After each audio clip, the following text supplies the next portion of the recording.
Hello বন্ধুরা, আপনারা কেমন আছেন? আমি ভালোই আছি। আমার রান্নার সমাহার চ্যানেলে আপনাদের সবাইকে স্বাগত। আজ আমি আপনাদের সাথে শেয়ার করে নেব চিংড়ি মাছ দিয়ে মোচার ঘন্টের এই রেসিপিটা। এটা সবার বাড়িতেই কম বেশি হয়ে থাকে, আবার কেউ নিরামিষও খায়। তবে আজ আমি এটা চিংড়ি মাছ দিয়েই রান্না করব। তার জন্য আমি নিয়ে নিয়েছি একটা কাঁঠালি কলার মোচা। আর মোচাটা ভীষণই টাটকা, যদিও বাজার থেকে কেনা মোচা, কিন্তু তাও মোচাটা কিন্তু ভীষণই টাটকা। আচ্ছা, মোচার ফুলগুলো আমি সবটাই খুলে নেব। খুলে নিয়ে এই গামলাটায় আগে রেখে নেব। মোচার ফুলগুলো আমি এইভাবে সবটা খুলে নেব। এইভাবে আমি সব ফুলগুলোকে খুলে এই গামলায় রাখছি। এইভাবে কাঠিগুলোকে এরপর ছাড়িয়ে নেব। কাঠি আর এর ভেতরে একটা আঁশের মতো থাকে, এইগুলোকে দুটোকে ছাড়িয়ে ফেলে দেব। এই দুটো থাকলে না তরকারিটা ভালো মেশে না, আর তরকারিটা হয়ে যাওয়ার পর এই কাঠিগুলো মুখে গিয়ে খুব ডিস্টার্ব করে। এগুলো ওই জন্যই ফেলে দেওয়াই ভালো। এরপর নিয়ে নিলাম হাতে একটু সর্ষের তেল। তেলটা দু হাতে মেখে নেব।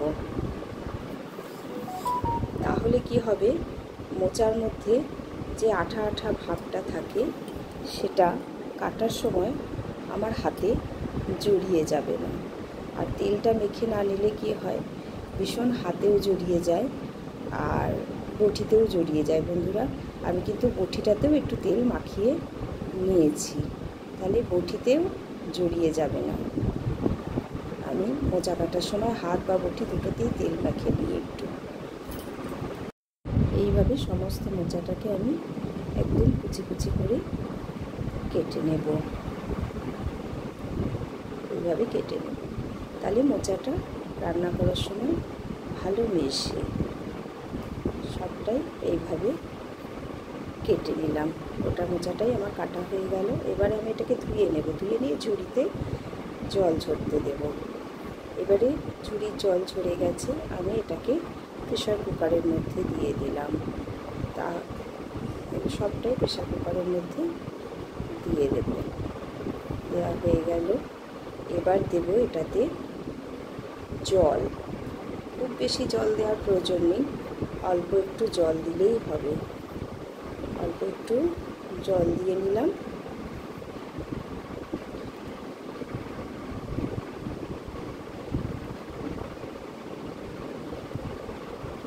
দিলাম 1/4 টেবিল চামচ নুন আর অল্প একটু হলুদ। এবারে এটা হাতার করে বা চামচে করে মিশিয়ে নেব। তাহলে কি হয়, এই হলুদ আর নুনটা দিলে মোচার একটা কালচে কষ্টানির জল বেরোয়, সেটা কিন্তু এই হলুদ আর নুন দিলে সেটা কিন্তু থাকে না। আর মোচাটা যেহেতু ভীষণই টাটকা, তাই একটা সিটি দিলেই হয়ে যাবে।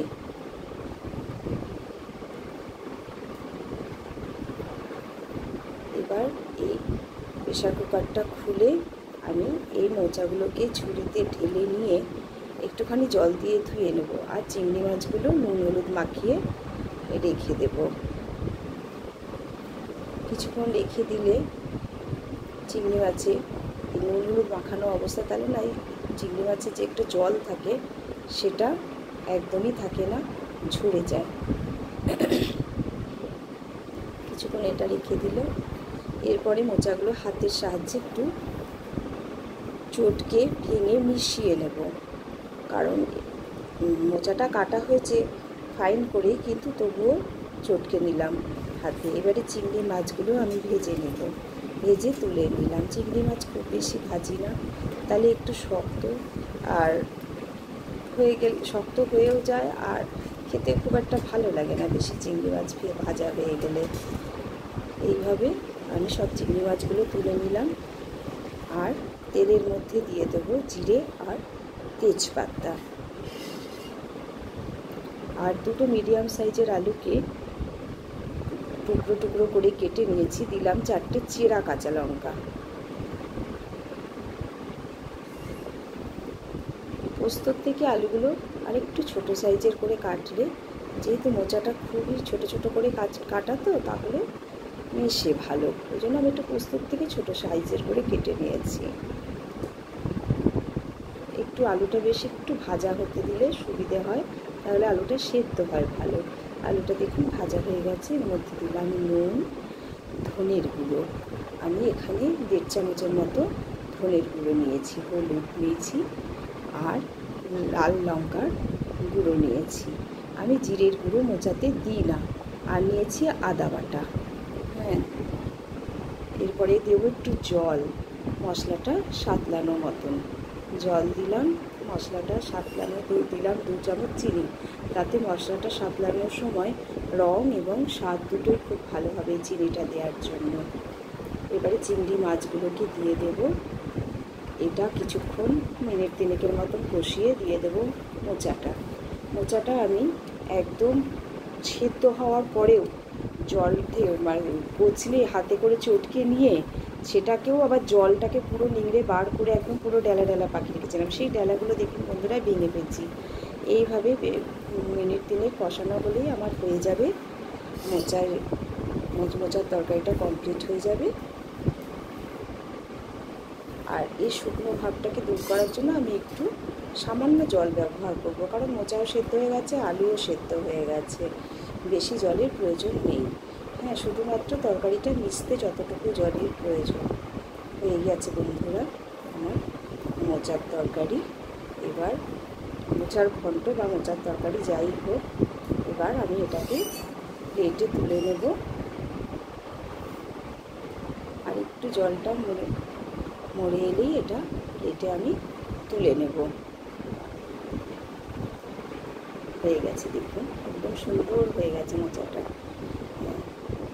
এইভাবেই এরকমই আসবে শেষ পর্যন্ত। হ্যাঁ, এবারে আমি একটা প্লেটে তুলে নিলাম। রেডি হয়ে গেল আমার মোচা। যদি ভালো লাগে কমেন্টে গিয়ে জানাবেন। আর এইভাবেই আমি কালকে আবার হাজির হয়ে যাব অন্য নতুন একটা রেসিপি নিয়ে। তাহলে আজকের মতন আমি আসছি। নমস্কার বন্ধুরা, টাটা।